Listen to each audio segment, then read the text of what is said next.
لیکن حقیقت یہ ہے کہ اس کتاب کا اس بزرگ کے ساتھ کوئی تعلق ہی نہیں ہے، یہ کتاب اس بزرگ کی تصنیف ہی نہیں ہے، بعد میں آنے والوں نے فقط ان کے نام کو پیش کیا ہے، ان کے نام کا لیبل لگا کر اپنی کتاب بیچی ہے۔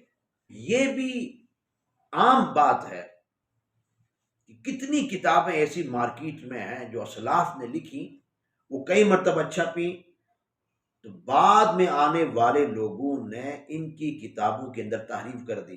ارے جب اللہ کی کتابیں، آسمانی کتابیں، اس میں تحریف ہو گئی قرآن کے سوا، اس میں لوگوں نے اپنی خواہشات کے مطابق باتیں داخل کر دی، اپنی من کے مطابق، اپنی چاہت کے مطابق باتیں داخل کر اس میں تحریف کر دی۔ جب آسمانی کتابیں، اللہ کی کتاب میں تحریف ہو سکتی ہے تو بزرگوں کی کتابوں میں تحریف کیوں نہیں ہو سکتی؟ بسم اللہ الرحمن الرحیم، اللہم صلی علی محمد وعلی آل محمد۔ ناظرین کرام، اللہ رب العزت نے قرآن مجید کے اندر ارشاد فرمایا ہے، جس کا ترجمہ اور مفہوم کچھ یوں ہے: اے ایمان والو، جب تمہارے پاس کوئی خبر لے کے آئے تو اس خبر کی چھان بین کیا کرو، اس خبر کی تفتیش کیا کرو۔ اس آیے کریمہ سے یہ واضح ہوا کہ اس دنیا میں جھوٹی خبریں بھی ہیں اور سچی خبریں بھی ہیں، اس دنیا میں جھوٹے مخبر بھی ہیں، سچے مخبر بھی ہیں، اور یہ ثابت ہوا کہ ہر آنے والی خبر کو آنکھیں بند کر کے اس کی تصدیق نہیں کرنی چاہیے، اس کی چھان بین کرنی چاہیے، اس لیے کہ ہر خبر سچی نہیں ہوتی ہے۔ اس دنیا میں جھوٹے لوگ بھی ہیں اور سچے لوگ بھی ہیں۔ ناظرین کرام، آج کے دور میں،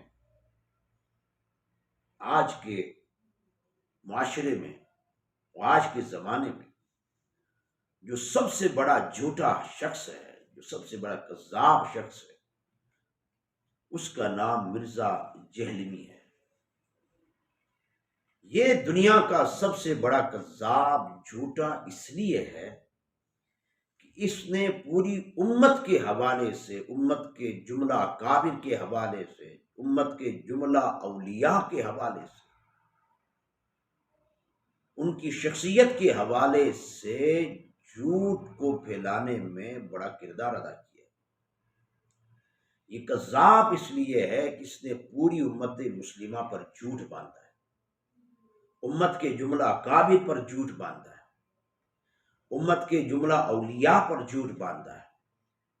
یہ کذاب سب سے بڑا اس لیے ہے کہ اس نے اکابر کی طرف، امت کے علماء کی طرف جھوٹ نسبت کر کے، جھوٹی نسبت کر کے نوجوان نسل کو، کچے ذہنوں کو امت کے اکابر سے متنفر کرنے کی کوشش کی ہے۔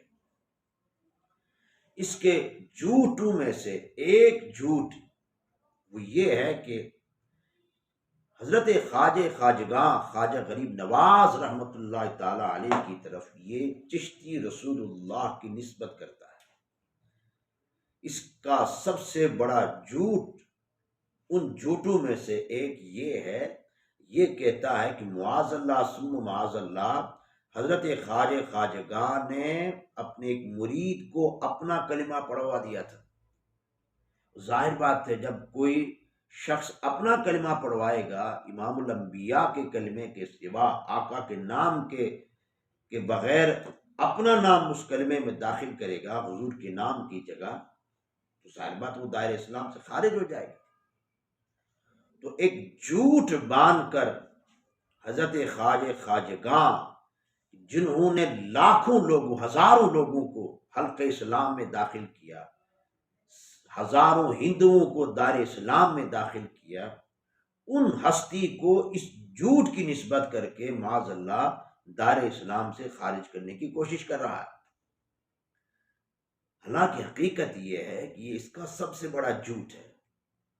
اس کی وجہ یہ ہے، اس کی مختلف وجوہات ہیں۔ ایک وجہ یہ ہے کہ جو روز روشن کی درایاں ہے وہ یہ ہے کہ آپ کی جتنی بھی سوانح حیات کی کتابیں اٹھا کر دیکھیں، آپ کی زندگی کے حوالے سے جتنی بھی کتابیں لکھی ہیں اس کا مطالعہ کریں تو یہ بات واضح ہو جاتی ہے کہ آپ نے اپنی زندگی میں کبھی بھی اپنے نام کے ساتھ چشتی نہیں لگایا. یہ بات واضح ہے کہ لفظ چشتی آپ کی حیات میں آپ کے نام کے ساتھ استعمال ہی نہیں ہوا ہے. اس کذاب کو کوئی بتائے ارے ظالم، جس لفظ کی نسبت کر کے ان کی ذات کو مجروح کر رہا ہے اس لفظ کا وجود ان کی زندگی میں تو تھا ہی نہیں ہے.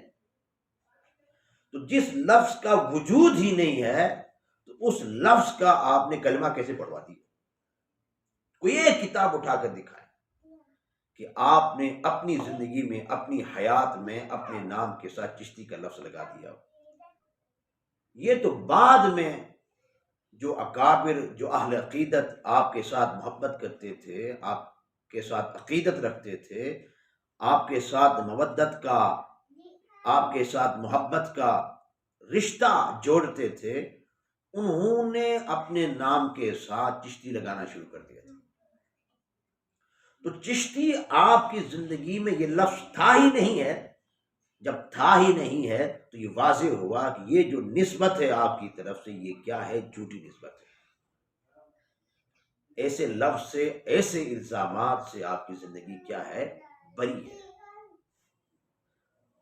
اور دوسری بات یہ ہے کہ یاد رہے مارکیٹ کے اندر بہت ساری کتابیں ایسی ملتی ہیں، بہت سارا مواد ایسا ملتا ہے کہ جو بزرگوں کی طرف اس کی نسبت ہے کہ یہ کتابیں انہوں نے لکھی ہیں، لیکن حقیقت یہ ہے کہ اس کتاب کا، ان کتابوں کا ان بزرگوں کے ساتھ کوئی تعلق ہی نہیں ہوتا ہے.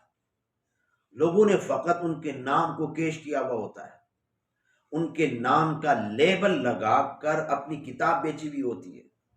اپنی کتاب بیچنے کے لیے ان کے نام کو استعمال کیا ہوا ہوتا ہے. جس کتاب کے اندر یہ عبارت نقل ہے چشتی رسول اللہ کی، یہ کتاب آپ کی تصنیف ہے ہی نہیں ہے. پہلی بات یہ،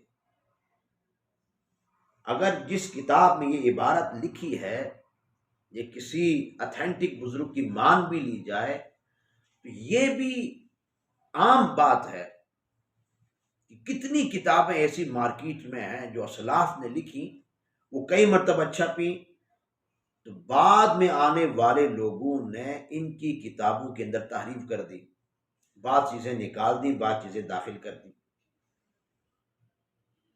اور جو چیز نکالی، جو چیز داخل کی، ان کی ذات کے ساتھ اس کا کوئی تعلق، کوئی رشتہ نہیں ہے.